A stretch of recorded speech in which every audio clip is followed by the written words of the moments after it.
Et nous revoilà dans, j'ai envie de vous dire, Friday Night Smack Time, puisque on va terminer la semaine avec, bien, comme toutes les semaines à WWE SmackDown, avec une affiche ce soir qui va peut-être vous étonner, puisque nous avons de nombreux matchs qui sont un peu inattendus. Néanmoins, ces matchs, vous allez voir, vont installer des rivalités qui sont plutôt logiques vis-à-vis de ce qui se passe aujourd'hui à la WWE. Cody Rhodes contre Eric Rowan pour le premier match de ce SmackDown. Cody Rhodes qui a décidé de ne pas se laisser, j'ai envie de vous dire, pas se laisser perturber par ce qui s'est passé avec John Cena à Elimination Chamber.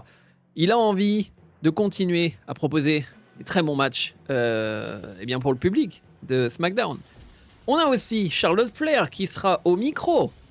On aura aussi Tegan Nox qui sera au micro. Oui, Tegan Nox qui est de retour à la WWE. Qui va-t-elle aller chercher? Pourquoi est-elle de retour? Vous allez voir qu'elle va être à la course un titre qui manque un peu d'attention à Friday Night SmackDown. On a aussi un 1 contre 1 de Nia Jax contre Elektra Lopez, une autre femme qui a été licenciée de la WWE il y a peu de temps, mais réembauchée, bien sûr, dans mon univers. Que va-t-il se passer dans ce match 1 contre 1, sachant que Nia Jax est bien sûr en tag team régulière avec Candice LeRae, enfin tag team association en tout cas, et nous avons Elektra Lopez avec Legado del Fantasma. Et ensuite, nous avons un Fatal 4-Way avec cette fois-ci Candice LeRae qui n'est pas dans le match juste avant. Hein. Elle assiste, mais cette fois-ci, elle va catcher Candice LeRae contre Nikki Cross, contre Naomi, contre Michin. Et enfin, une promo, 1 contre 1, Liv Morgan, Jade Cargill. Le catch a plus d'une famille royale.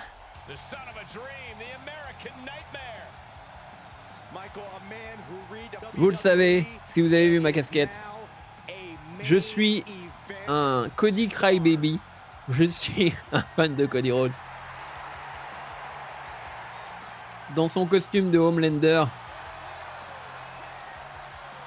Il y a des fans de Wyatt Six dans le public. Hein. Vous regardez les t-shirts. Fan du Fiend. Il y a aussi 2 personnes avec un t-shirt Joaquin Wilde, ce qui est complètement improbable. Needle Mover, des t-shirts Roman Reigns, Big Daddy Claymore, ça c'est Drew McIntyre, qui dans mon univers n'est pas à Monday Night, à SmackDown. Il est à Monday Night Raw encore. C'est quelque chose que je vais corriger un peu plus tard. Et maintenant on va regarder l'entrée qui n'a jamais eu lieu vraiment dans la WWE. L'intro d'Eric Rowan. Les Wyatt Six. Sponsorisé par Minute Maid et Sneakers. Et Visual Concept, qui est du coup le studio du jeu. Souvent les gens reprochent, disent « Ah, Touquet, blablabla, Touquet, machin ». Et en fait, le studio, c'est Visual Concept.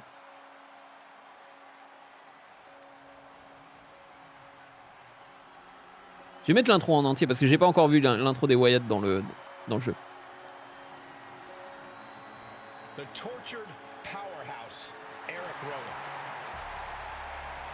Est-ce qu'ils sont derrière lui? Ils sont pas derrière lui? Tam, tam, tam, tam, tam. Il a son gros marteau sur lequel est marqué Help. Parce qu'il va aider Cody Rhodes à prendre le bon chemin.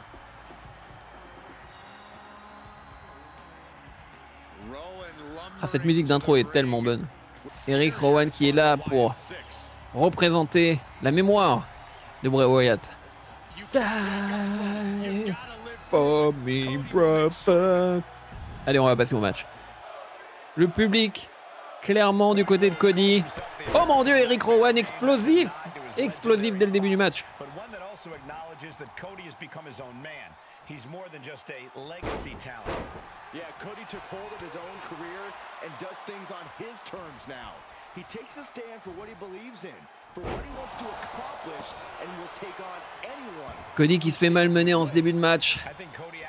Faut rappeler que Eric Rowan est une force imposante.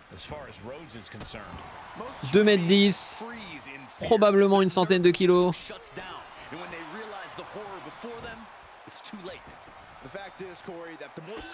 Il est temps pour Cody de se réveiller. Disaster kick.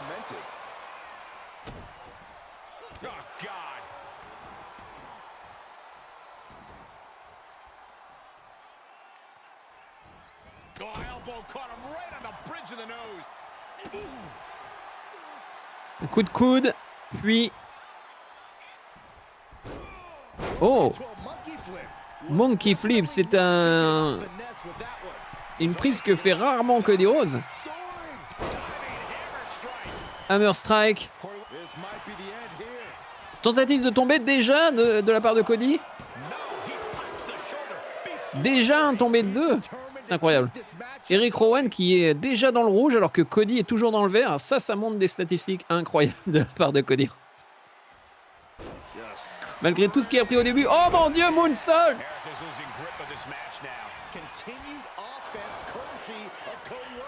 Il a kick out avant le premier compte. Cody qui peut-être retente le Cody Cutter. Et le 1 et le 2.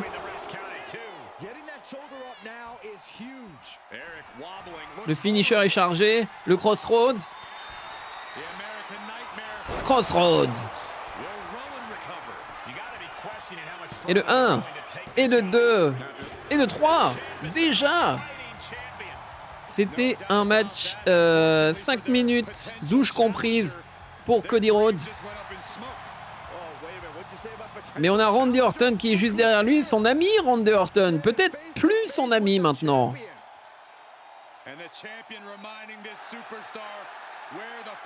Randy qui a zioté ce titre pendant des semaines, vous l'avez vu à SmackDown régulièrement.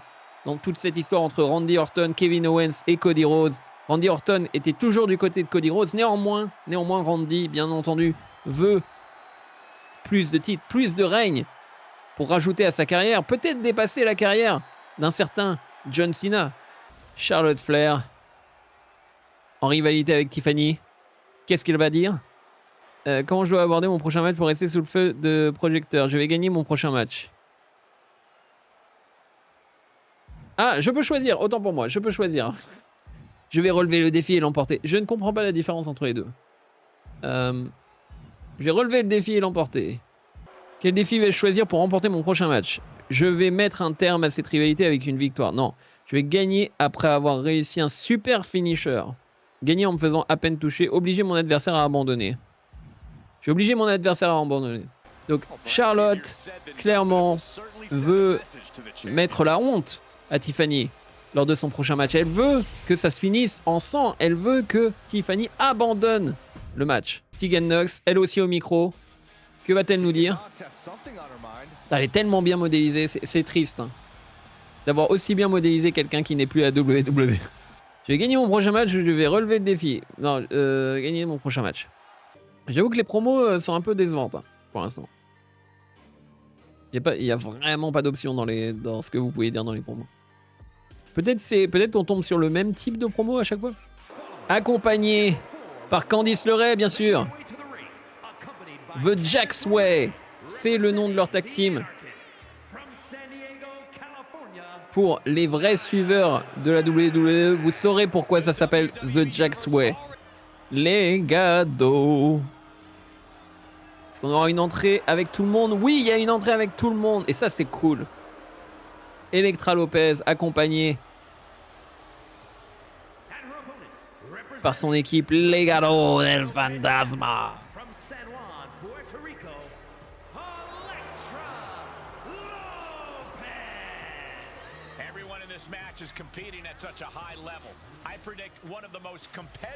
Allez, on va passer au match tout de suite.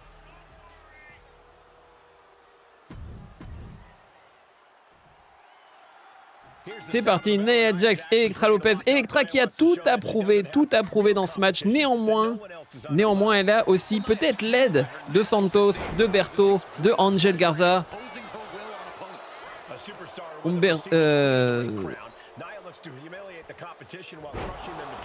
Comment il s'appelle? Umberto... J'ai plus son nom en entier, Berto. Bref. Mais Candice LeRae aussi peut intervenir. Hein. Oubliez pas que dans 2K25, il n'y a pas de limite. Les femmes et les hommes peuvent frapper le genre opposé. Nia Jax qui a une barre de vie immense. Pourquoi elle a une barre de vie immense, vous allez me demander? Parce qu'en fait, c'est une géante. Et donc, du coup, elle a une sorte d'armure qu'il faut briser. Autant vous dire que Elektra Lopez, le travail va être très difficile pour elle. Même si ses camarades sont là, même si les Legado del Fantasma essayent d'intervenir. Essaieront-ils même d'intervenir puisque ce sont 3 hommes. 3 hommes frappant une femme. C'est pas très bon pour les audiences de SmackDown. Ils essaient de la distraire. Ils essaient de distraire Nia Jax. Juste à temps pour que... Oh mon Dieu! Elektra Lopez. Elektra Lopez qui a tenté de prendre le dessus pendant quelques secondes avant de se dire « Non, j'ai fait une erreur monumentale !» Comme dirait Arnold Schwarzenegger, monumentale erreur.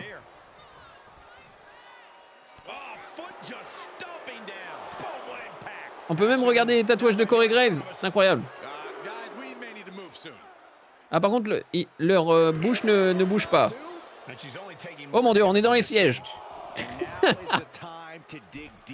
J'adore cette caméra, c'est un truc de ouf la liberté que vous avez avec la caméra. Nia Jax qui peut-être n'en a rien à faire de gagner, elle veut juste donner une leçon à Elektra. Comment as-tu osé avec ton niveau? Oh mon Dieu. Elektra qui n'est pas revenue dans le ring. Hélas. Elektra! Elektra, reviens! Elektra! Elektra!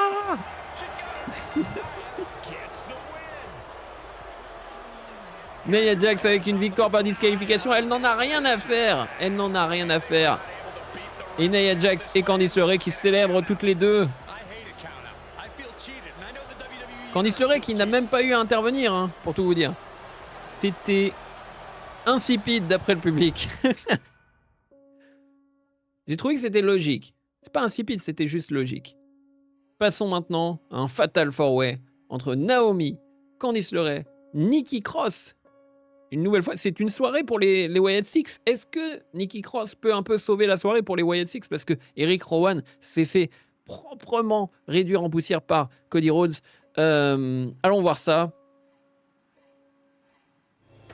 Un match qui va peut-être déterminer la prochaine personne qui va aller à la poursuite du titre US. Du moins, le titre US féminin, bien sûr. Je vous avoue, on va pas regarder toutes les intros parce que il y en a pour 300 ans. On a 4 intros à la suite.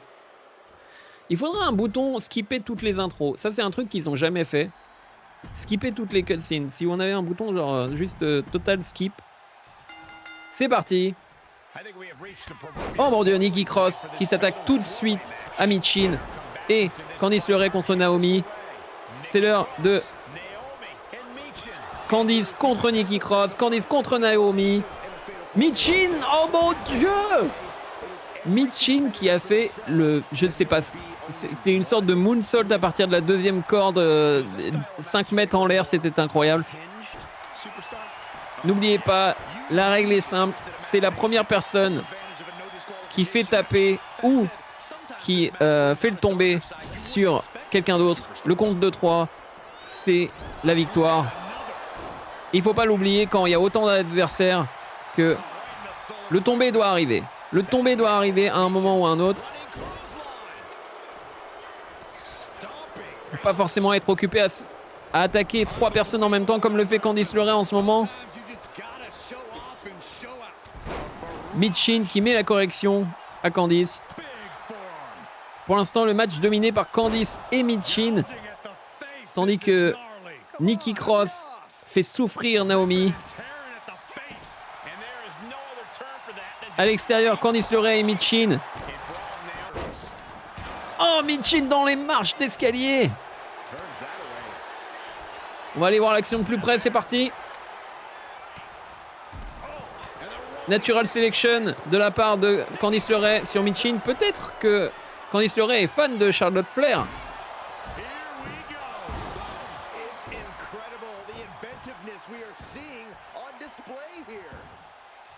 Et nous avons Nikki Cross ici, en train de se relever.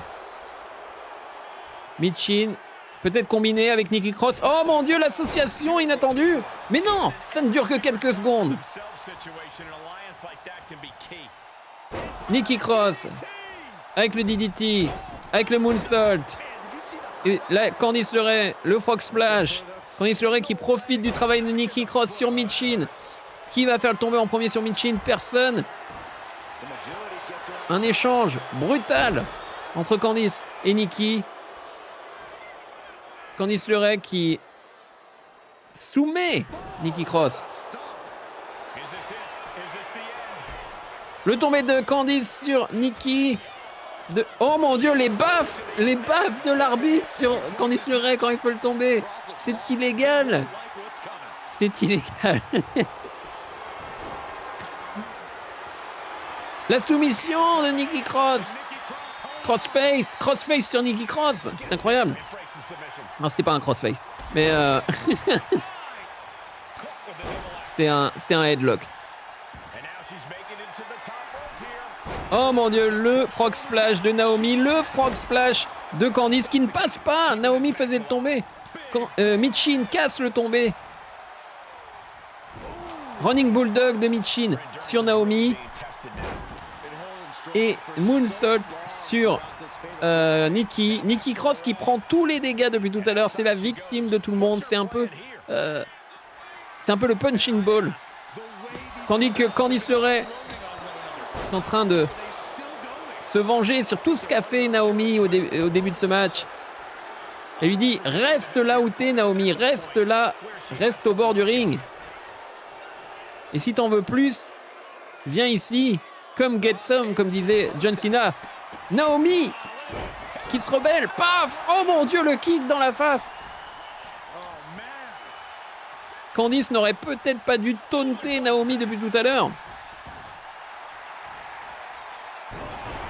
Et Michin avec le backbreaker. Elle voit Candice arriver dans le ring. Oh mon Dieu. Un petit raté de Michin, hein. Elle essaie de combiner.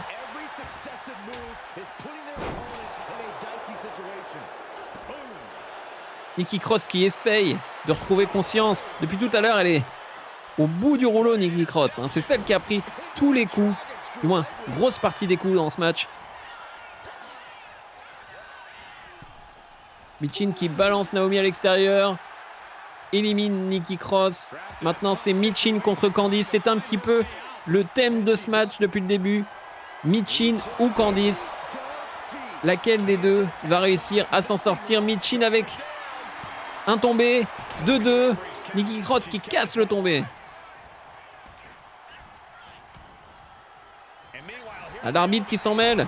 L'arbitre, Nikki Cross va pas être satisfaite du travail de l'arbitre. Hein, qui l'a empêché de balancer Michin dans les cordes.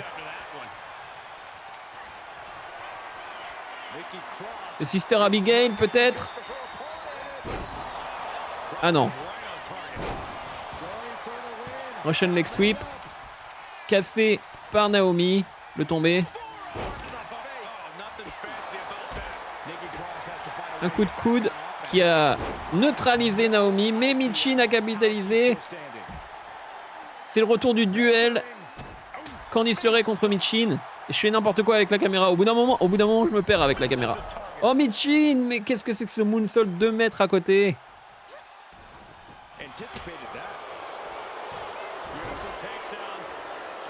La soumission! La soumission de Candice sur Michin, ça ne marche pas. Naomi dans le vent. Candice qui fait un step-up senton sur Michin, mais elle voit pas que Naomi est derrière avec le dropkick.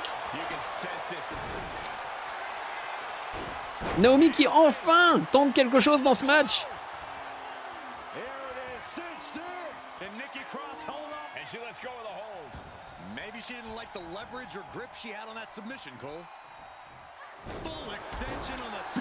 Michin qui arrive en retard, qui ne peut pas placer ses coups. Naomi qui tente le tomber sans vraiment comprendre que derrière elle, Michin s'énerve. Candice LeRae qui intervient. Cette fois-ci, Candice se fait contrer par Naomi. Ce match va dans tous les sens depuis tout à l'heure. Le kendo stick brisé sur la tête de Candice LeRae. Peut-être que c'est le signe de la fin pour Candice LeRae. Elle n'a plus vraiment de chance. Après tous ces coups et ce kendo stick sur la tête, elle est neutralisée pendant quelques minutes au moins. C'est le moment pour Michin de capitaliser. Peut-être va-t-elle capitaliser. Elle est là, elle est au milieu du ring. Suffit de lui mettre un finisher. Encore un kendo stick, mon Dieu, mais Candice LeRae en prend tellement dans la... Oh mon Dieu! Nikki Cross avec le drop kick depuis la 3e corde. Et le tombé de Michin sur Candice, qui est de simplement 2. Nikki Cross, elle a les instincts. Elle a senti que il fallait retourner dans le ring. Oh, le code breaker. Face breaker, comme il dit Michael Cole. Face breaker de Candice LeRae sur... je ne sais plus qui c'était. Nikki. Ensuite, on a Naomi avec une batte de baseball. Ça ne marche pas. Candice LeRae qui tente la soumission une nouvelle fois. Elle veut gagner par soumission, Candice LeRae. On le voit depuis tout à l'heure. Oh mon Dieu, Nikki Cross qui fait bugger l'animation de Candice LeRae. Oh mon Dieu, le frog splash de Nikki Cross à la moitié du ring. Et au moins, elle ne peut pas faire le tomber. Non, elle ne peut pas faire le tomber parce que Michin est juste à côté. C'est le seul truc qu'oublie les IA dans ce jeu. Vous ne devez pas faire un tombé quand quelqu'un est debout à côté. Il va interrompre le tombé. Sit-out powerbomb de Michin sur Nikki Cross. Et Naomi qui tente le dropkick qui se rate. Michin qui capitalise.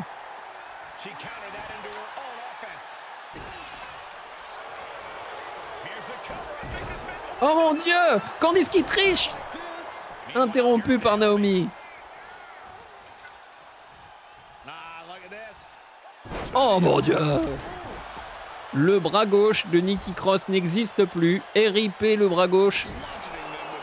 Candice qui chope la batte de baseball en train de massacrer Naomi. Peut-être Candice veut aussi aider Bianca Belair pour sa revanche sur Naomi qui a, je vous le rappelle, on l'a su cette semaine, Naomi a avoué la nuit dernière. Elle était responsable de l'attaque sur Jade Cargill. Elle était responsable. Crossbody de Michin sur Nikki Cross. On pourrait appeler ça un Nikki Crossbody, n'est-ce pas? Est-ce qu'elle va sentir le glow? Est-ce que Candice LeRae va taper? Non. Et maintenant, c'est au tour de Michin d'enchaîner sur Nikki Cross. Hit defeat. C'est le finisher de Michin. Je viens de me souvenir enfin que ça s'appelle Hit defeat. Full Nelson.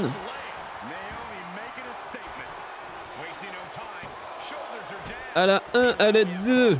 Simplement 2 de la part de Naomi sur Michin.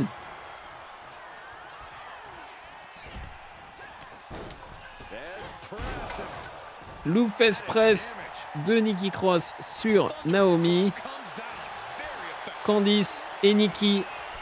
Une petite alliance qui a duré quelques secondes pour neutraliser Naomi. La batte de baseball dans les fesses de Naomi. Parce que vous le savez très bien, Naomi, son attaque spéciale se fait avec son fessier. C'est le fameux rear view. Candice LeRae l'a bien compris.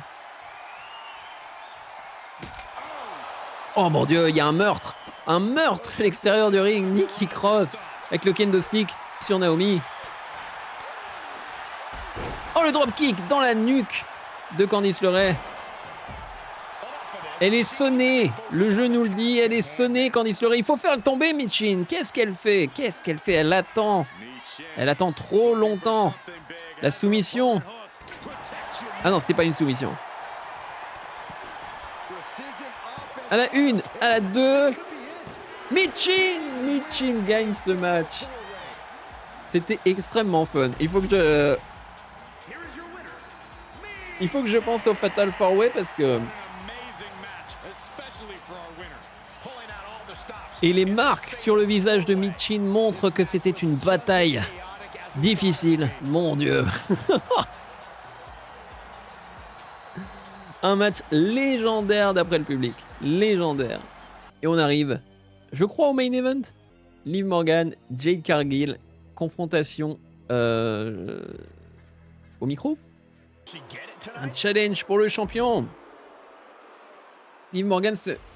Ah merde. Je fais pas le... D'accord. Oui, comme je choisis pas pour Jade Cargill. C'est le truc qui est un peu mal foutu, c'est que vous savez pas... En fait, vous pouvez contrôler qu'une seule personne, donc vous pouvez contrôler qu'une partie de la promo, quoi.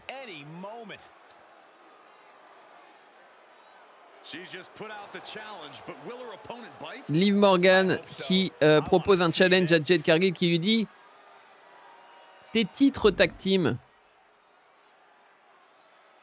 Ouais, elle a dit « Sans moi, je m'en fous de ce match ». Elle veut pas du match pour les titres tag team de Bianca Belair et Jade Cargill.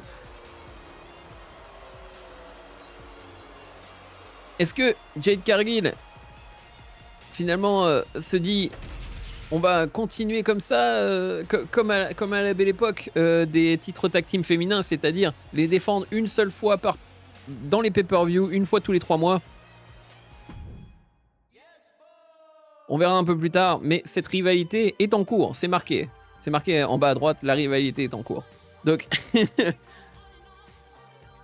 qu'est-ce qui va se passer? Est-ce que Liv Morgan et Raquel Rodriguez vont devoir intervenir dans un match de Jade Cargill et Bianca Belair pour se faire respecter, pour avoir enfin cette tentative, on va dire cette opportunité pour le titre? Eh bien, on le saura la prochaine fois.